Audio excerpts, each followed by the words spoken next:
प्राचीन काळात अहिल्या गौतम ऋषींच्या आश्रमात सेवा करत होती.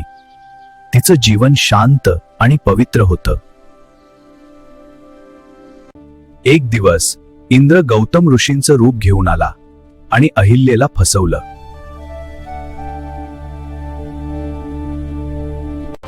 हे कळताच गौतम ऋषी क्रोधित झाले आणि त्यांनी अहिल्येला शाप दिला.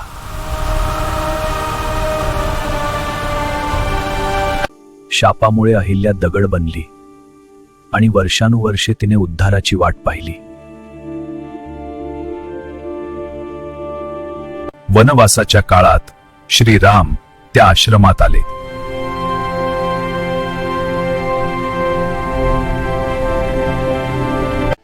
रामांच्या पवित्र चरणांनी त्या दगडाला स्पर्श केला आणि चमत्कार घडला.